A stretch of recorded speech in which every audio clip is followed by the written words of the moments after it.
YSR Congress party అధినేత జగన్మోహన్ రెడ్డి పాదయాత్ర ప్రకటనతోటి కూటమిలో ప్రకంపనలు మొదలైనట్లుగా తెలుస్తుంది. సో ఓవరాల్గా జగన్మోహన్ రెడ్డి పాదయాత్ర 2.0 ప్రారంభించబోతున్నారు. 2027లో ఇది ప్రారంభం కాబోతుంది అనేది వైఎస్ఆర్ కాంగ్రెస్ పార్టీ శ్రేణులు చెప్తున్నటువంటి మాట. అయితే ఎప్పుడైతే జగన్మోహన్ రెడ్డి ఈ విషయాన్ని ధృవీకరించారో పాదయాత్ర చేస్తాను అని చెప్పి అప్పటి నుంచే కూటమి నేతల్లో టెన్షన్ మొదలైందంట.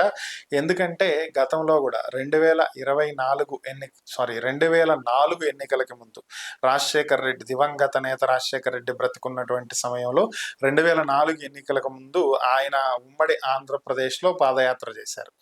సో ఆయన అధికారంలోకి రావటం జరిగింది. ఆ అధికారం 10 ఏళ్ల పాటు ఆయన నిలబెట్టుకోగలిగారు 2004, 2009లో. ఇక 2014 ఎన్నికలకు ముందు చంద్రబాబు నాయుడు గారు పాదయాత్ర చేశారు ఉమ్మడి ఆంధ్రప్రదేశ్లో. కానీ అప్పటికి రాష్ట్రం విడిపోవటంతో ఆయన ఏపీకి పరిమితం అవ్వాల్సినటువంటి పరిస్థితి రావటం 2014 ఎన్నికల్లో ఆయన కూడా విజయం సాధించారు. 2019 ఎన్నికల సమయానికి 2017 నుంచి 19 వరకు జగన్మోహన్ రెడ్డి పాదయాత్ర చేశారు. 2019లో ఆయన అధికారంలోకి వచ్చారు. 2024 ఎన్నికలకు ముందు లోకేష్ పాదయాత్ర చేశాడు. కూటమి అధికారంలోకి వచ్చింది. సో మరలా ఇప్పుడు జగన్మోహన్ రెడ్డి గనక పాదయాత్ర చేస్తే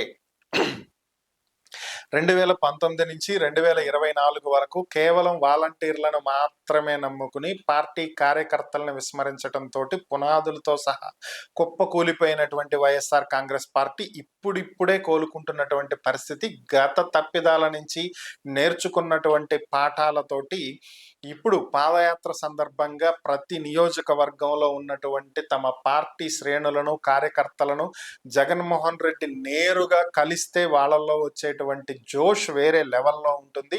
అది ఎన్నికల సమయానికి గనక పూర్తిగా సమాయత్తం చెయ్యగలిగితే, పూర్తి స్థాయిలో YSR Congress party cadre ready అయితే ఈసారి పరిస్థితులు తారుమారయ్యేటువంటి అవకాశం ఉంటుంది. వన్ సైడెడ్గా వైఎస్ఆర్ కాంగ్రెస్ పార్టీ అధికారంలోకి వచ్చినా కూడా ఆశ్చర్యపోవాల్సినటువంటి అవసరమే లేదు.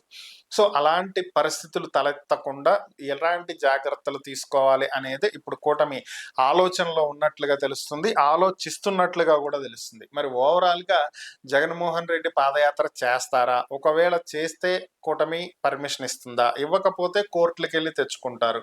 తెచ్చుకున్న తర్వాత నిబంధనలు అంటే నడవదు, సింపతి క్రియేట్ అవుతుంది. అలాగని వదిలేస్తే ప్రజలతో నేరుగా మాట్లాడతారు. నేరుగా మాట్లాడి ప్రజా సమస్యలను తెలుసుకుంటే, ప్రజల దగ్గరికి నేరుగా వెళ్తే వచ్చేటువంటి సింపతి వేరే స్థాయిలో ఉంటుంది. అలాగే ఆయా నియోజకవర్గాల్లో పార్టీ శ్రేణులు, కార్యకర్తలు బలోపేతం అయితే వచ్చే ఎన్నికల్లో కూటమి ఓడిపోయినా ఆశ్చర్యపోవాల్సినటువంటి అవసరం లేదు. సో ఇదే ఇప్పుడు కూటమికి పట్టుకున్నటువంటి అసలైనటువంటి భయం.